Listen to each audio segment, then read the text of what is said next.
Right, so let's pick up on the Eskom story, and in particular those explosive allegations contained in the interview that former CEO Andre de Ruyter gave eNCA's Annika Larsen. I'm joined now by energy analyst Chris Yelland. Chris, thank you so much for joining us. So, of course, I mean, you follow Eskom so closely. I'm just wondering what your reaction to the interview was. I mean, was it absolutely no surprises, or did your jaw drop at times?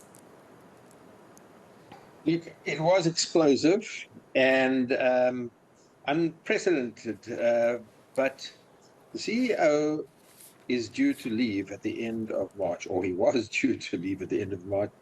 And, you know, in terms of various contracts that you sign with your former employer, one of them is silence, and that you should not discuss, you know, things like internal things. So I think it possibly was a way of getting this out into the open before he left, before he is under all kinds of constraints, legal constraints that prevent him from talking. So in a way, this was for me a kind of a whistleblower action, you know, alerting to the corruption that he has experienced whilst at Eskom at all levels, up to the very highest levels in government. And it is explosive. There's no question about that. And one can see from the reaction of politicians how defensive they are acting. And it's a sign that I think he's touched on the truth. He is talking truth to power, and power do not like it. You say that, but the criticism of Andre de Ruyter is where's the proof? And this is not just the ANC asking that. It's also the Good Party, for example, provide the proof. Saftu Zwelinzima Vavi saying the same sort of thing.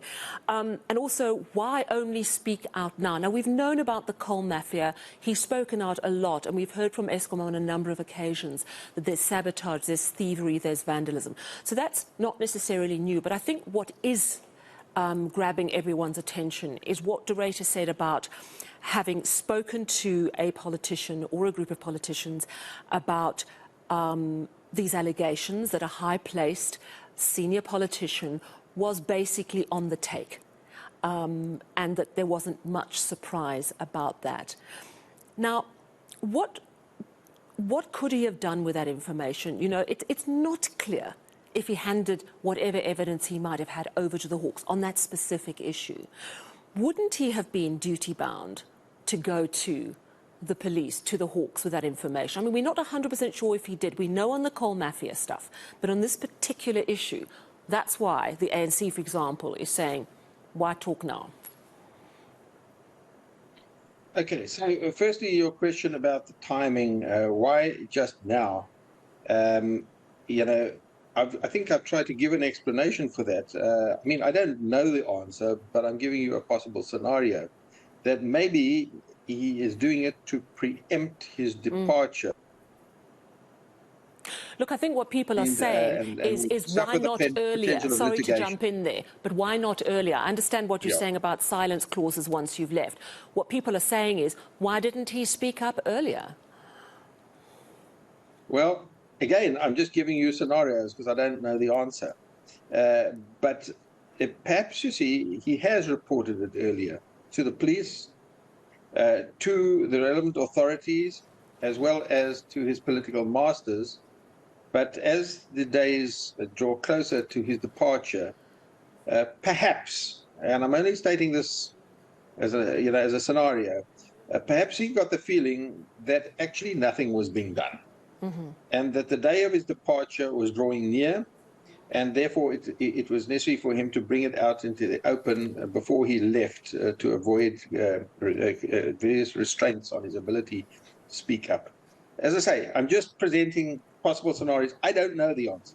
Yeah, we do know that the Democratic Alliance today has lodged a PIA application to get information on exactly that issue, to try and find out how much Eskom knows about it, what actually has been done on that issue. I want to speak about the assassination attempt, this cyanide that we now understand was laced with rat poison. He goes into extensive detail about what happened. Now, you were the first person, I think, to break that story. some people have voiced scepticism, saying, did this really happen? Where's the social media footage of him being rushed to hospital, etc., etc.? It really did seem to sort of slip under the radar. Why do you think that is, Chris? I don't think it slipped under the radar. The reality and the facts of the matter are that he prepared affidavits from the medical practitioners who examined him, results of tests that were done, medical tests that were done, not just one, but more than one set of tests by separate independent analysts, statements by his security staff, the people who took him to the hospital. All of these documents were well prepared and submitted to the police when he laid charges, or when he reported this matter to the police. And from what we hear, and what we hear time and time and time again, and is the lived experience of most of us, is that the police did nothing. He did report that they sent some people to come and interview him, but it became quite apparent that these people really hadn't even seen or reviewed the documents that he had submitted, and he called an end to the matter because it looked like it's just going nowhere. But the point is, people's lived experience and Eskom's experience, they have reported hundreds of cases to the police. The police do not investigate or respond. The Special Investigating Unit, which is a civil process, they do respond, and they have investigated. And they've also brought in private investigative authorities, for example, Bidvest Coin Security, and they have had notable successes. But the police have had no successes.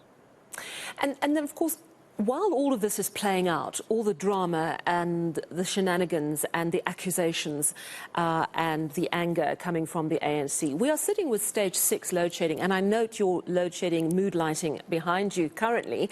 But interestingly, there was a tweet from Sikonathi Mantshantsha, who's Eskom spokesperson, this week on the 21st, and he said load shedding output was 7,000 plus megawatts. Now, Monique from CSI said, well, that will put us into stage 7. Did we actually slip into stage 7 load shedding earlier this week without realizing it? Yeah, this is where things get nice and vague, and what is the real definition of load shedding? Now, I've spoken to Sikonathi Mantshantsha and asked him, why have they not declared stage 7 when they are load shedding, according to his own tweet, 7,000 megawatts plus? And his answer was that the 7,000 megawatts includes both load shedding and load curtailment. Now, this starts getting a little technical, but load curtailment is what they do to industry. They don't switch them off, the big users of electricity. They ask them to reduce demand by, let's say, 10% or 15% or 20%. So when the rest of the country is at stage 6 load shedding, industrial users are at stage 4 load curtailment. And he now says that that 7,000 megawatts that he referred to in his tweet includes both load shedding and load curtailment. Now, that's not what he said in the tweet. The tweet said load shedding. But he says that that 7,000 is load shedding plus load curtailment. So they're doing 6,000 megawatts of load shedding and 1,000 megawatts of load curtailment. All right. Well, for me, it's a lot of semantics, because load curtailment for me is a form of load shedding. Yeah. And this is something Ted Blom has been banging on about for months and months and months, saying whether it's load reduction, load curtailment or load shedding, it all ultimately means lots of power has to be managed off the grid in order to avoid a catastrophe. I have to ask you a last quick question. Of course, we heard the measures announced in the budget, some incentives to go solar, which of course is to be welcomed. But bearing in mind that Eskom is about to get a big bailout to start paying off some of their debt interest, do you think it's going to go in the right direction? I mean, has enough progress been made in drawing a line in the sand against rot within Eskom to make sure that that taxpayer money that's going to Eskom is not going to get squandered? Clearly, not enough has been done. It hasn't been successful. Clearly, there are many, many existing criminal networks, both within Eskom and amongst its contractors and suppliers. and according to Ruyter, even up to the political level, that exist and continue to this day. And I think we can take it as read. I mean, you just have to see the successes that Eskom has achieved, which is probably just the tip of an iceberg in terms of bringing certain criminals to book through the civil processes of the Special Investigation Unit and the seizure of assets by the SIU of these criminal networks. So I think it is a work in progress, but it's far from complete.